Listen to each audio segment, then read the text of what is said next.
Oke, Assalamualaikum warahmatullahi wabarakatuh. Apa kabar kalian semua? Semoga dalam keadaan sehat walafiat, bahagia, dan selalu dimudahkan rezekinya. Amin ya rabbal alamin.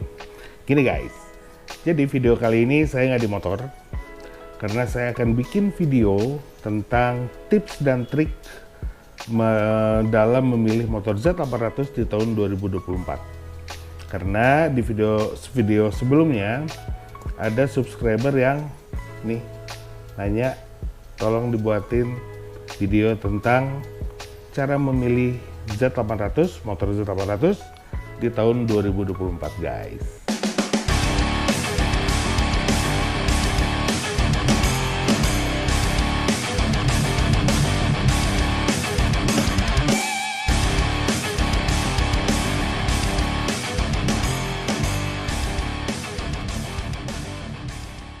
Oke, sekilas tentang Z800 dulu guys.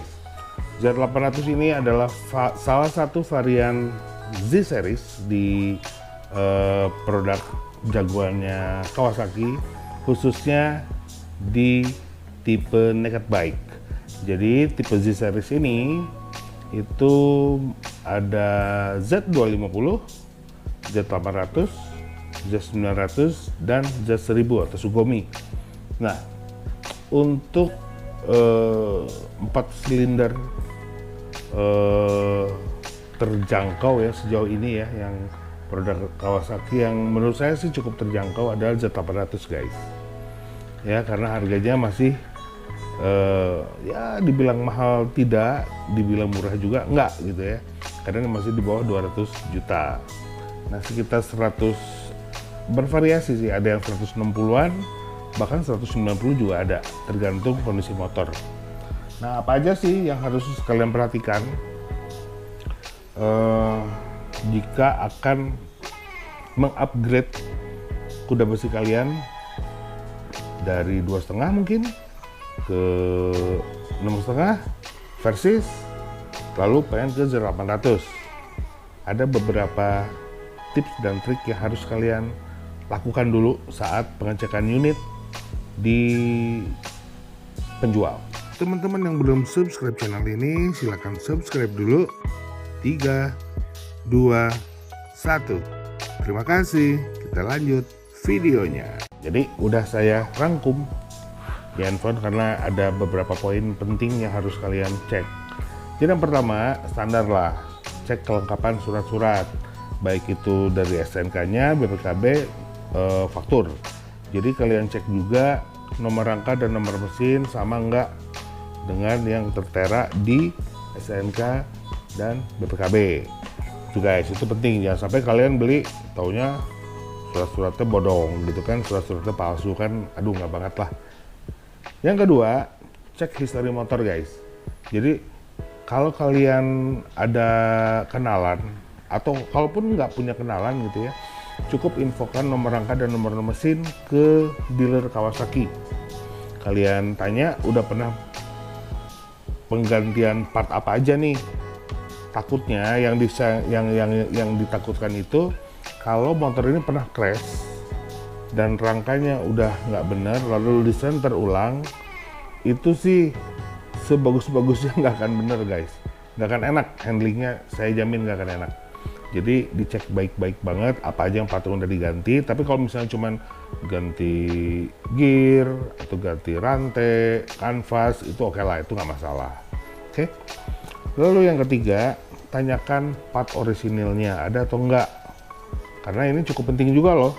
Suatu saat kalian akan menjual motor lagi, menjual si Z800 ini lagi, ya si part orisinil ini ya bisa jadi apa ya, part penting gitu dalam kita menjual kendaraan kita gitu ya. Jadi walaupun misalnya sekalian tanya, kalian lihat part yang terpasang di motor itu rata-rata sih yang memang branded ya, dan build quality-nya bagus, dan rata-rata bukan variasi, istilahnya mengupgrade dari handle, kopling. Misalnya yang Z800 kan terkenal berat tuh, rata-rata diganti pakai Akos 1 enak, ringan. Lalu pemasangan engine guard, front slider, spion, nah itu memang lebih bagus lah dibandingin orinya. Cuma tetap kalian harus tanya orinya ada atau enggak, knalpot gitu kan, itu karena mahal loh knalpot juga gitu kan, cukup lumayan mahal, makanya sebisa mungkin kalau bisa ada. Lalu yang keempat, cek sektor suspensi depan guys, karena gini, takutnya kilometernya 20 ribuan nih, 20 ribu sampai 25 lah. Nah, harusnya itu kan kalau kilometer segitu itu si piringan cakram, si suspensi itu harusnya masih bagus guys. Jadi si upside-downnya masih lurus, lalu si bagian si chrome-nya itu masih bagus gitu ya. Tapi kalau kalian lihat udah ada garis gitu ya, udah ada cacat gitu, dan kalian harus pertanyakan tuh ini kenapa gitu ya. Itu bagian penting dari suspensi depan. Nah, terus kalau masalah seal, selama misalnya nggak ada kebocoran ya sebenarnya nggak ada masalah. Kalian tinggal setelah transaksi mungkin kalian bisa beli lagi, ganti seal yang baru. Selama nggak bocor nggak masalah, karena ya walaupun baru 20.000 km atau 25.000 km, si karet itu kan ada masa usangnya. Motor ini kan produksian tahun 2013 lah taruh ya, paling tua gitu kan. Ya udah lebih dari 5 tahun lah. Yang namanya karet pasti ada rakasnya gitu. Lalu coba kalian hidupin mesin ya, dengerin suara mesinnya halus atau tidak. Kalau kalian belum ngerti, bawa temen dari bengkel atau mekanik moge atau mekanik atau orang yang memang dia ngerti mesin. Kalian dengar ada bunyi aneh atau enggak, ngelitrik atau enggak, ada bunyi yang pokoknya bunyi yang tidak normal atau tidak. Kalau selama itu aman, insya Allah motornya aman. Karena pengalaman saya juga, kalau motor-motor kayak gini memang dirawatnya harus ekstra guys, nggak bisa sembarangan gitu kan. Oli juga harus pakai yang bagus, servis rutin tuh memang harus dijalankan. Walaupun king of garage maksudnya lebih sering di garasi, tetap ganti oli, pengecekan mah harus bener lah kalau udah motor kayak gini ya gitu. Terus yang ke berapa? Keenam, cek kelistrikan dan saklar yang ada di motor. Jadi mulai dari lampu dim, lampu hazard, righting, tombol 2 yang di speedometer, switch on off, starter itu dipastikan dulu nggak ada masalah dan berjalan dengan normal. Nah yang ketujuh, cek bagian gear rantai, ini juga penting karena takutnya gearnya udah tajam ya, si gearnya udah nggak baik. Rantainya juga harus kalian perhatikan karena udah keriting atau enggak, karena itu sangat nggak enak banget pas kalian bawa. Udah masih gearnya tajam, udah seket gitu, udah tajam, si rantainya juga udah tidak elastis. Nah itu udah pasti banget nggak enak gitu ya. Nah ada satu hal lagi memang yang harus diperhatikan, tapi memang nggak bisa dicek sih, itu di bagian ini guys, kalau gear itu kan dia masuk ke pelek tuh, plek. Nah ini ada basingnya nih, si karet-karet hitamnya itu. Nah itu harus diperhatikan, cuman itu kalian bisa cek setelah kalian transaksi gitu. Lalu cek area kanvas dan piringan cakram.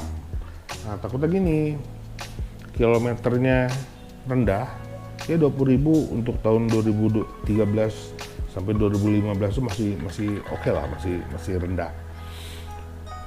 Nah si piringannya takutnya dia udah bergelombang gitu ya. Artinya kan kita ada indikasi ini motor memang sering dipakai jauh, udah itu lama nggak dipakai, atau kilometernya sebenarnya udah gondrong tapi diputar. Karena gini loh, sekarang ini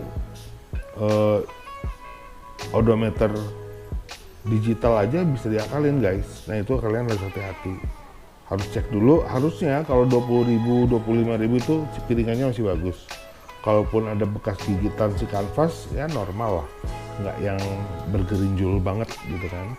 Kalau kanvas itu ya itu relatif lah. Kalau misalnya kalian si yang punya motor ini beli kanvas ori, ya mungkin dia bisa bertahan lama bertahun-tahun. Tapi kalau misalnya beli yang di luar ori aftermarket, ya mungkin nggak setahan yang ori. Biasanya setahun juga udah nggak terlalu bagus gitu.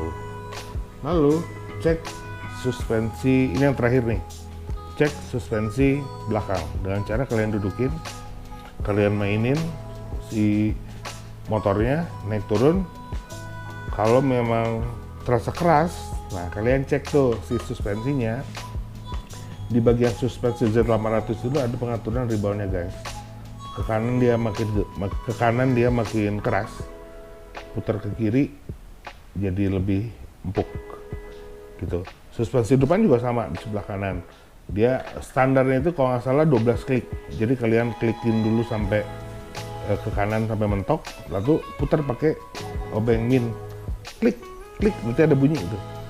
Standarnya 12, tapi kalau saya pribadi sih saya antara 10 atau 8 karena nggak terlalu empuk juga nggak enak nantinya pas dipakai handling, apalagi ketemu jalan bumpy itu bahaya banget gitu guys. Nah setelah kalian cek itu motor dengan list kalian aman, baru kalian transaksi beli. Satu hal lagi yang harus kalian kerjakan setelah transaksi selesai adalah bawa motor ke dealer Kawasaki dan servis besar. Itu yang biasa saya lakukan. Jadi mulai ganti oli filter, kuras air radiator, oli rem juga bahkan saya ganti. Itu dikuras lagi. Dan satu lagi ini tangki, kuras bensin. Takutnya motor udah lama digerasi dan bensinnya udah kadaluarsa, itu bisa pengaruh ke fuel pump, dan harga fuel pump itu mahal banget guys. Jadi itu harus diperhatikan lah ya. Mudah-mudahan video singkat ini bisa memberikan edukasi, memberikan gambaran, dan memberikan acuan buat kalian teman-teman yang mau upgrade ke Z800. Sebenarnya video-video seperti ini gitu ya udah banyak sih yang membahas, cuman kan di tahun jauh sebelum 2024. Nah untuk video ini khususnya di tahun 2024. Jadi mudah-mudahan bisa memberikan manfaat yang positif buat teman-teman yang nonton yang ingin mengupgrade kuda besinya ke Z800. Terus dukung channel ini dengan subscribe, like, komen, dan share sebanyak-banyaknya jika kalian berkenan. Dan selalu stay safe di jalan. Sampai jumpa di video selanjutnya. Assalamualaikum warahmatullahi wabarakatuh. See you guys.